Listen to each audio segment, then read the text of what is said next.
Option 3 is my favorite option. Option 3 is the option that I think every person in motocross and hard enduro, every two-stroke sound lover, every dirt bike rider wants option 3. They just don't know it yet. Okay, can we talk about this bike? Because personally, I'm pretty stoked about it. So I'm going to make this a new segment about anything dirt bike related called Can We Talk About This? Because I made that video about the KTM 390. I was confused and I really enjoyed the conversation that I was able to have in the comments below. Like, people were explaining to me stuff. Some people were really rude. Some people were just genuinely nice. So, it's really cool to be able to talk to people that like dirt bikes and motorcycles in general. Obviously, I'm Jacob Ray from Let's Go Enduro, so I do dirt bikes and enduro stuff, so probably not a lot of street bike coverage unless something just really excites me. Can we talk about this Kawasaki two-stroke? That's what I want to talk about. I think everyone wants to talk about it. Everyone is excited. We all want to know what it's going to be. We all have our ideas, our expectations. Let's go over that. Let's go over what I think are the 3 options for what Kawasaki can or will do. And let's just get into it. This is going to be a new thing. Can we talk about this? Okay, so in my opinion, there are 4, but really 3 options that not KTM. Gosh dang, I love my bike. So I think Kawasaki has 3 options for this two-stroke dirt bike that they announced, but they have teased and they haven't really given any information on. And we'll obviously start with option number 1. So the AMA says that we, as two-stroke riders, have to ride in either the 250 class or the 450 class. And if we're in the 250 class, we have to be on a 125. If we're in the 450 class, we have to be on a 250. Because the geniuses at the AMA a long time ago decided that since two-strokes fire twice as often, they have twice the power. They did not consult an engineer or even look at a dyno chart to confirm that. They just kind of went with it. It's very not true, and it was one of the main reasons that we don't have two-strokes anymore. That, and they kind of just let Yamaha make the most insanely over-designed titanium-framed dirt bike ever. And yeah, that was kind of the nail in the coffin, at least one of the starter nails for the two-stroke in motocross. So step 1 of Kawasaki's option 1 is all about motocross and the AMA rules. I do understand that America is not the only place that races. So bear in mind when I talk about the AMA that I understand that Asia, Europe, Australia, I live in Mexico, so Latin America, we all have our own rules and regulations, and they're very different to what the AMA has decided to be. Full stop. What the AMA is. So obviously, I disagree with the AMA. I think it's idiotic at best to say that a 250 is the same as a 450. You can just look at basic dyno charts and see that that's not the case. They're different. So option 1 is that Kawasaki makes a motocross bike with the intent to race them. So what's that going to mean? What are they going to do? Well, that means they're going to be competing with themselves, but they're going to be competing with other two-stroke manufacturers. So KTM has a two-stroke for motocross, Gas, Husqvarna, Honda, Suzuki. Well, no, Suzuki I don't think has. No, it's Honda. No, none of the Japanese manufacturers have a two-stroke. So really, just be the European guys. So they want to come back and say, look, the Japanese manufacturers can do two strokes. We know that anything more than two strokes, we've been playing with ourselves for years. So we want to get back in the game. So they're going to develop a 125 and a 250. It's going to be for motocross. How are they going to compete with KTM? And well, the price. It's simple, easy, full stop. They used to make it cheaper. Well, how do you make it cheaper but still compete on the track? A lot of things could be done. You make a banging suspension and good frame. Motocross guys really like the aluminum frames. I don't really care either way. So they're probably going to say, okay, well, we're going to slap a two-stroke into a really good suspension good frame, and or good ergos. Not that hard, really. Just we know what people like, what wins. Just do that. They probably use what they already have on their four strokes and just retrofit a 125 and a 250 engine to fit. Well, they got to be cheaper than a Yamaha YZ because a YZ is still an option, and they got to be cheaper than KTM, which honestly isn't all that hard because KTM kind of is overpriced. So they're going to put a carburetor on it, would be my guess, to keep the cost down instead of fuel injection, because fuel injection raises the price a lot. You have to have a fuel pump, you have to have a battery, you have to have sensors for crankcase pressure sensors, you have to have atmospheric sensor pressures in case you go up and down in elevation, you have to have fuel injectors, obviously, and you have to have high pressure lines. It's not like a huge deal. KTM obviously can do it, but it does add complexity, and complexity adds price. So they're probably going to use a carburetor, mixed gas, and a carburetor. Pretty simple, straightforward stuff.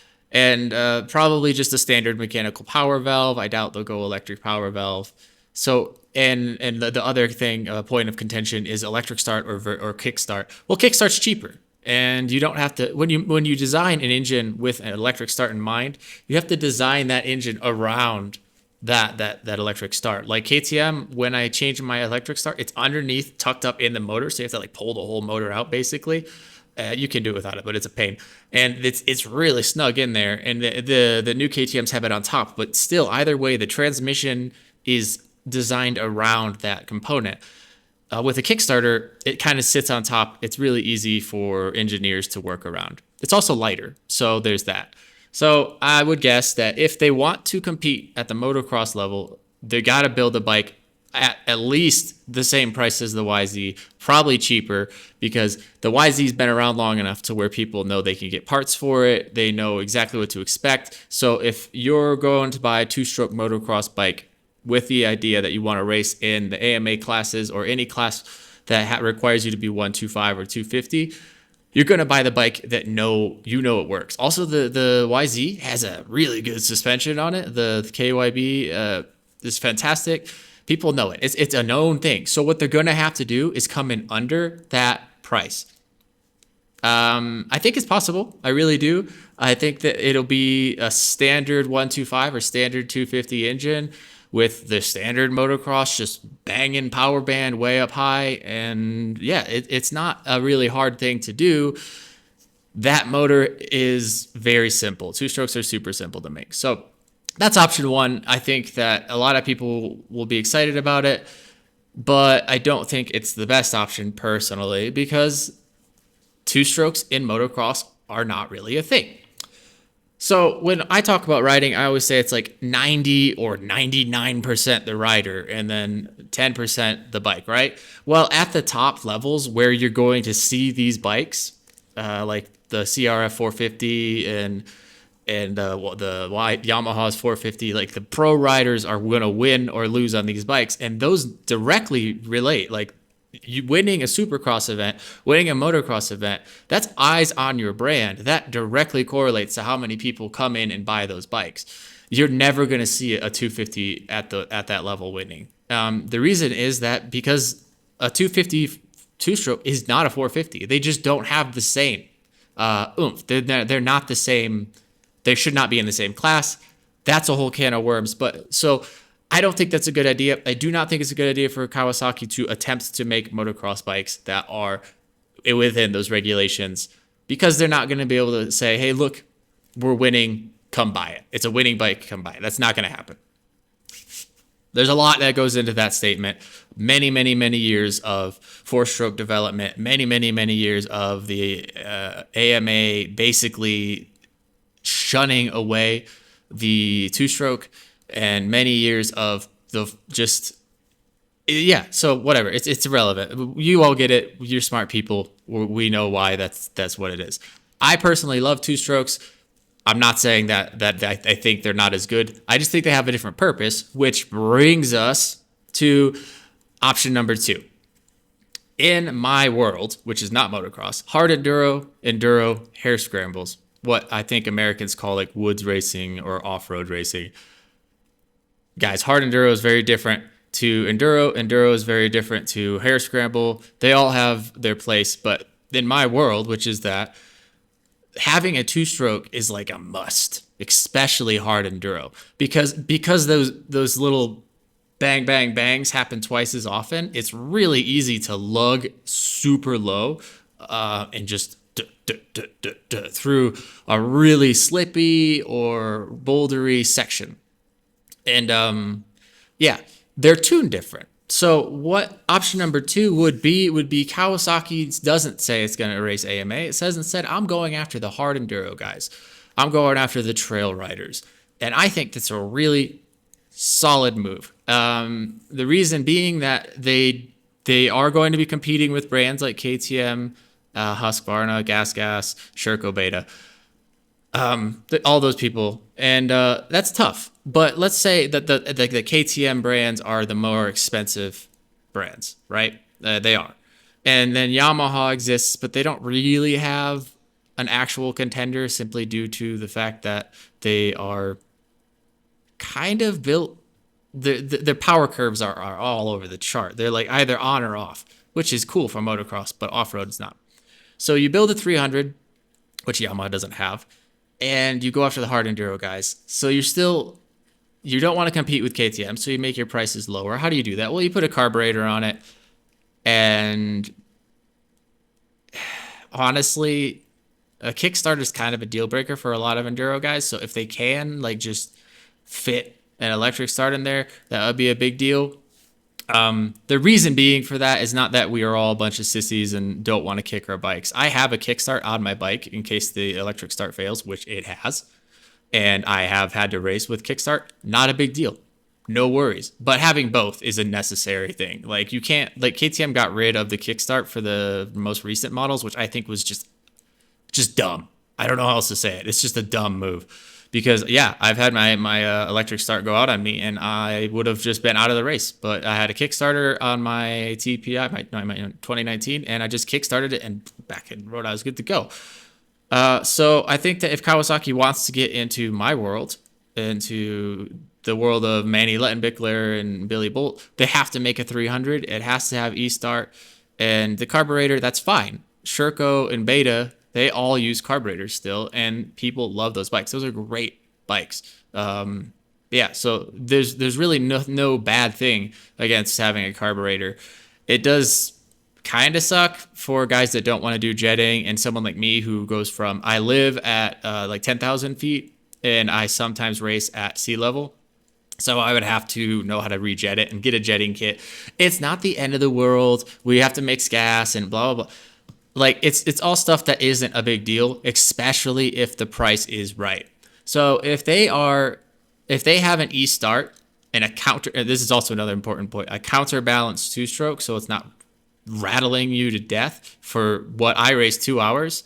So a counterbalance, the two-stroke for a 2-hour race is really, really good. Like it increases the longevity of what your hands can feel substantially. So counterbalance, e-start at 300. That's their other option. They're gonna have to tune it to be more wide power band as opposed to the motocross bikes, which are just everything up top and nothing down low. Because in enduro and hare scramble and hard enduro, a lot of the times you see a corner coming up, bam, bam, bam, brake, into the corner. You don't know what's coming after that corner, especially if it's a tight wooded section. You don't know if when you come around that left-hander, are you going to run into a big hill climb or are you going to run into a boulder field? So you actually typically tend to hear hard enduro guys in the mid-rev range. They're not always tapped out. Unless, of course, we know we have a hill climb coming, then we're on it. We're using it. So we want power all over the place, from the very bottom end to the very top end. We want power. Obviously, we're going to get more power top end. It's not an electric bike. We're going to get more power up here, less power down here. But we want that traction ability and the snappiness to be able to do a pivot turn or a double blip if we need to because of logs or we're in a boulder section. So we need that snappy low end torque, but we also need the ability to just rip and go up a huge hill climb at a moment's notice. So they'll have to tune for that. It's not a big deal. It's actually not that hard at all. Cody Webb was able to tame the Yamaha YZ into having that power delivery that he was looking for. So any engine, especially a two-stroke, can be tuned with specific parts, pipes, a power band, springs, or whatever the case may be. You play with the power band and you play with the pipe, and you can get what you're looking for. So I think Kawasaki could do it. Make a 300, make it have a more mellow, tranquil power delivery, more predictable, and yeah, if it's cheap and if it's between the price of a Beta and a Sherco and a YZ, because it should be maybe a little bit more expensive because of the electric start. But really, the hot ticket for option 2 for them would be make a 300cc enduro bike, sell it with an electric start for the same price as a YZ, and just chop Yamaha right at the two-stroke, right at the YZ head. I think that would be great for the market as well, because now Sherco and Beta are going to see, oh crap, our prices are not competitive. We need to lower our prices.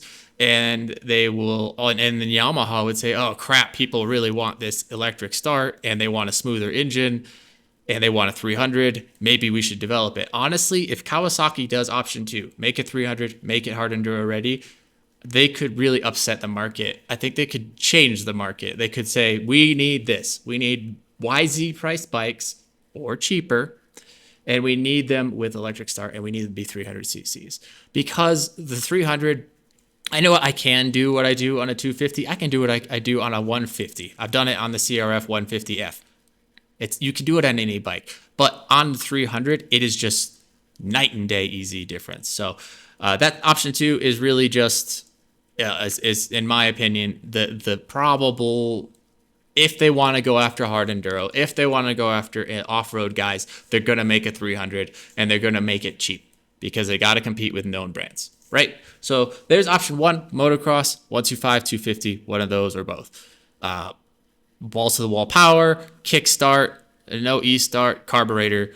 Option number 2, still a carburetor and e-start and a counterweight in the engine.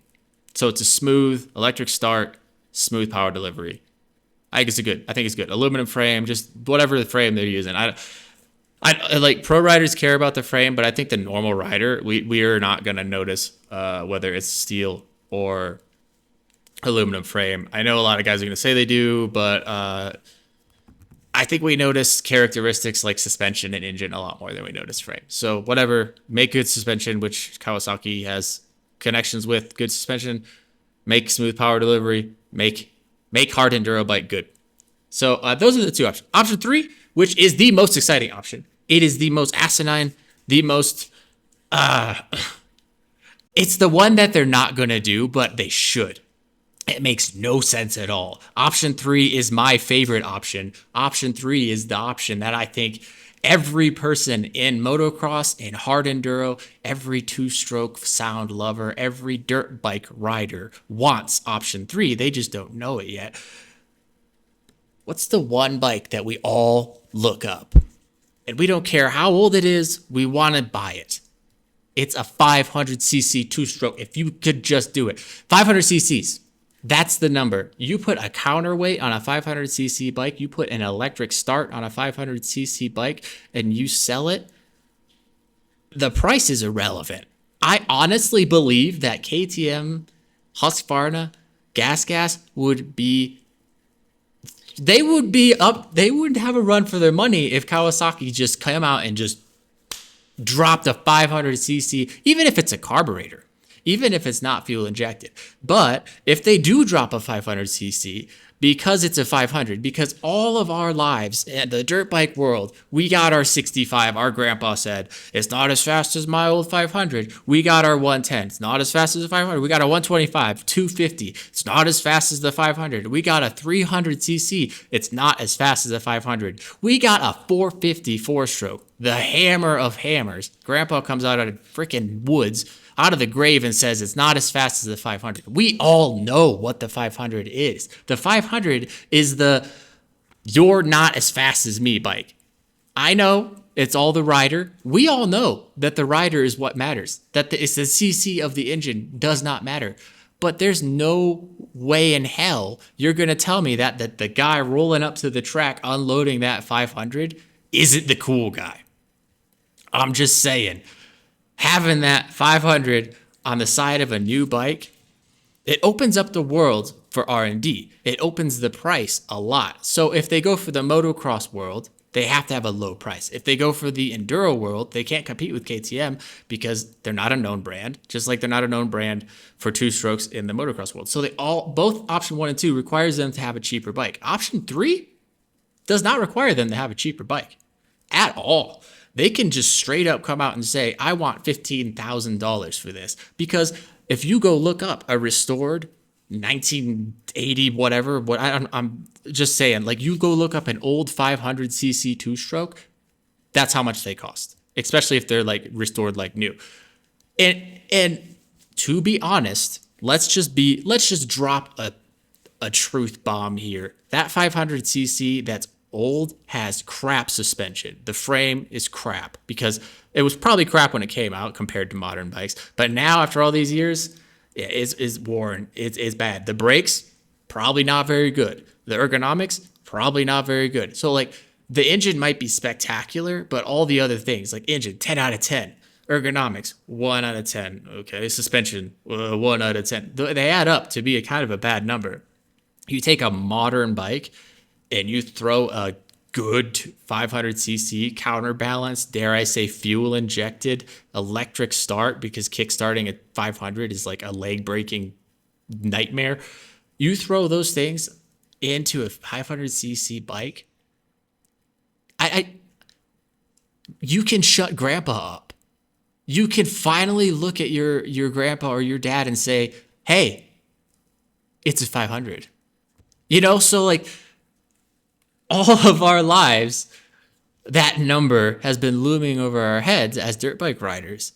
If Kawasaki came out with one of those, that would be it. That's it. They can make the price whatever they want.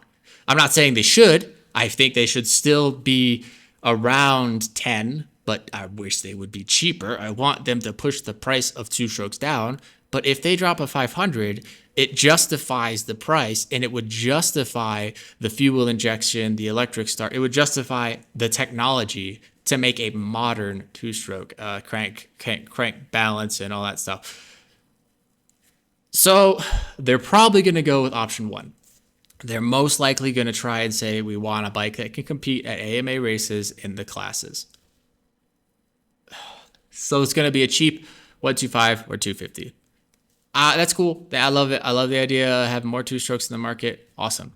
Option number 2 is less likely, but it would be cool to see for me because I like enduro. I like hard enduro. A 300 could be carbureted, hopefully with e-start. It's not make or break, but it definitely, it kind of is. But a linear power delivery. But option number 3, we all want it. We all want a 500. We all talk about 500s. We all say, nothing's faster than a 500. You go on any video, on any social media platform, and you'll see someone come in and say, it's not as fast as a 500. Kawasaki has the opportunity to say, you know what, you're right. It's not as fast as this Kawasaki. Because no longer is it the 500.